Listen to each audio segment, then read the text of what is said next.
দুরুদ ও সালাম রসুলে পাক সাল্লাল্লাহু আলাইহি সাল্লামের উপর, যারা সাহাবের উপর, পঞ্জাতনের উপর, উল আম্বিয়া সালামের উপর, বারি ইমামের উপর, খাজাগানোর উপর, চার তরিকার যত গাউস কুতুব পীর ওলিয়াল্লাহ গুজরে গেছেন সকলের উপর, হজরত মাওলানা কাজী রিয়াসাত আলী খান শাহজাহানপুরী রহমতুল্লাহর উপর, হজরত বরফকির আহমদ আসরার আলী ওরফে আমিনুদ্দিন সাহেব হানাফি রহমতুল্লাহ, হজরত হাকিম আব্দুল হাকিম মুজাদ্দিদ রহমতুল্লাহ।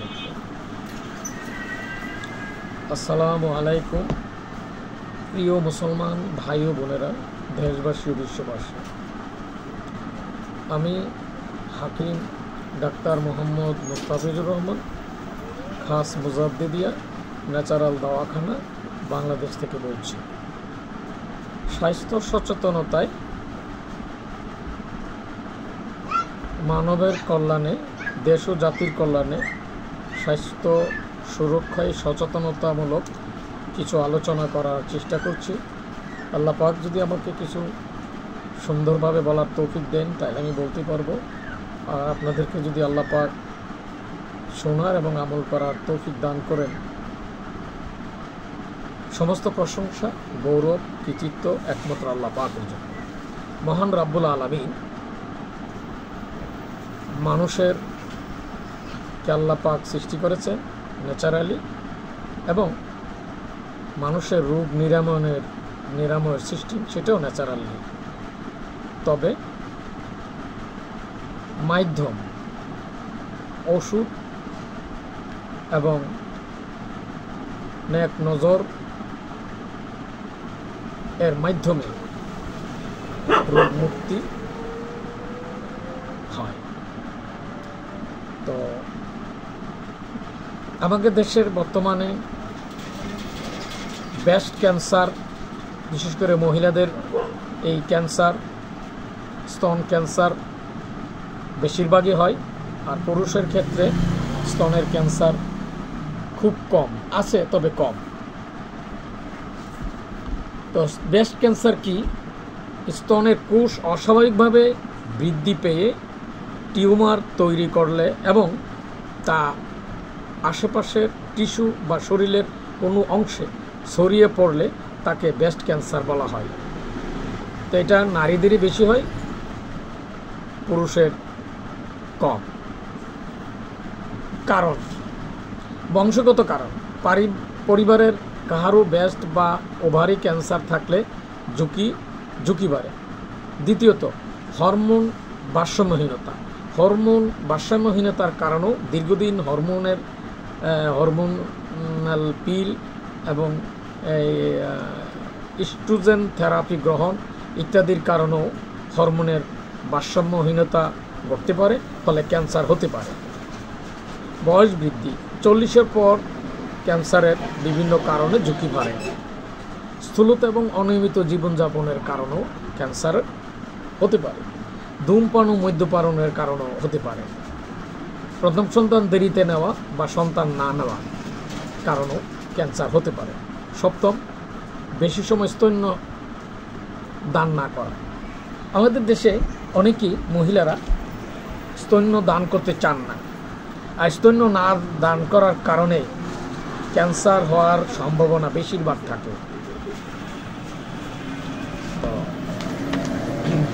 লক্ষণ: প্রাথমিক পর্যায়ে ব্রেস্ট ক্যান্সার নীরব থাকতে পারে। দ্বিতীয়ত, স্তনে গাঁট বা দলা অনুভব হওয়া। 3 নম্বর, স্তনের ত্বক কুঁচকে যাওয়া ইত্যাদি। নিপল থেকে রক্ত বা তরল নির্গমন। 5, নিপল ভিতরে ঢুকে যাওয়া। 6, স্তনের আশেপাশে বা বগলে ফুলে যাওয়া বা ব্যথা। 7, স্তনের ত্বক লালচে বা মোটা হয়ে যাওয়া। পরীক্ষার মাধ্যমে এই নিশ্চিত হওয়া যায় ক্যান্সার আছে কি না। চিকিৎসা: স্টেজ অনুযায়ী চিকিৎসা নির্ধারিত হয়।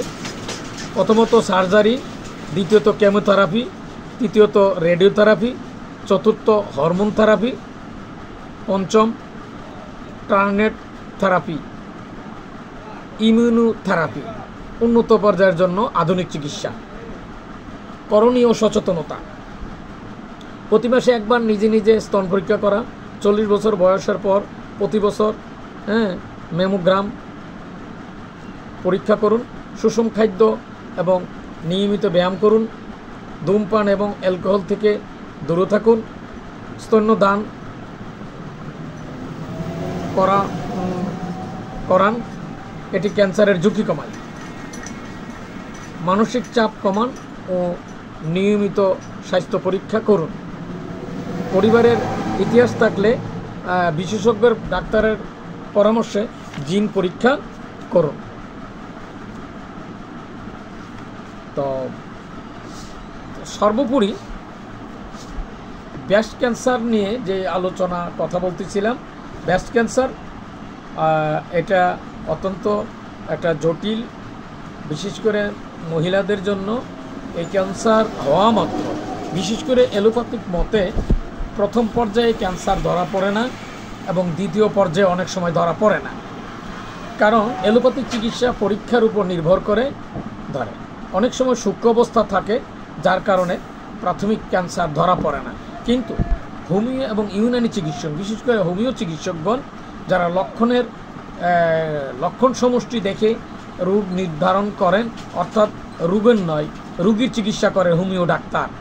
হোমিও চিকিৎসার মূলনীতি রোগের নয় রোগীর। এখানে রোগীর বিভিন্ন সমস্যা লক্ষণ সমষ্টি সংগ্রহের মাধ্যমে রোগীর ক্যান্সার আছে কি না তা মোটামুটি অনুমান করা যায়, যা পরবর্তীতে ক্যান্সার রূপ লাভ করে এবং পরীক্ষায় এইগুলা ধরা পড়ে। এই জন্য এই ক্যান্সার থেকে দূরে এবং বিরত যা থাকার জন্য সর্বপ্রথম যেই প্রয়োজন সেটা হচ্ছে ইসলামী অনুশাসন মেনে চলাই সবচেয়ে বেশি গুরুত্বপূর্ণ। আমাদের দেশের অনেক মেয়েরা আছেন এই বাচ্চাদেরকে দুধ খাওয়াতে চান না এবং দেরি করে দুধ খাওয়ানোর কারণেও অনেক সময় ক্যান্সারের ঝুঁকি বাড়ে। বাচ্চার জিহ্বার লালার মধ্যে এমন এক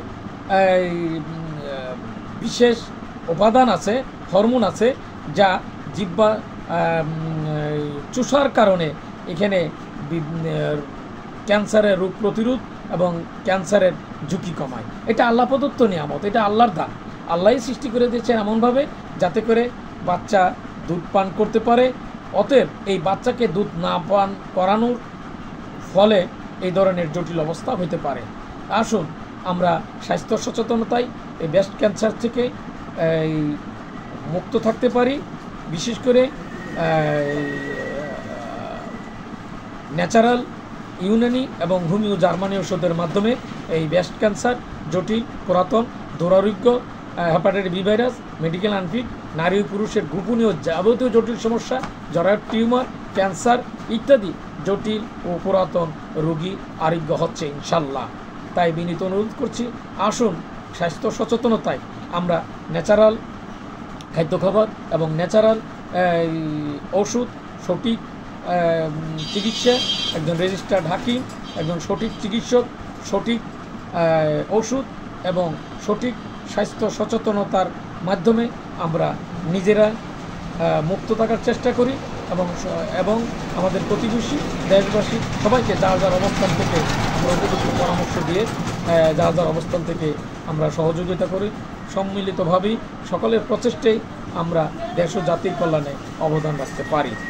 আমি হাকিম ডাক্তার মোহাম্মদ মুস্তাফিজুর রহমান, খাস মুজাদ্দিদিয়া ন্যাচারাল দাওয়াখানা থেকে বলছি, আসুন আমরা আল্লাহ প্রদত্ত নিয়ামতের শুকরিয়া আদায় করার চেষ্টা করি এবং আল্লাহ প্রদত্ত এই যে গাছগাছালি এর মাধ্যমে বিভিন্ন রোগ নিরাময়ের উপাদান, রোগ প্রতিরোধ ক্ষমতায় উপাদান এবং আল্লাহর বিশেষ রহমত, এই নিয়ামতের মাধ্যমে আমরা সুস্বাস্থ্যের অধিকারী হতে পারি।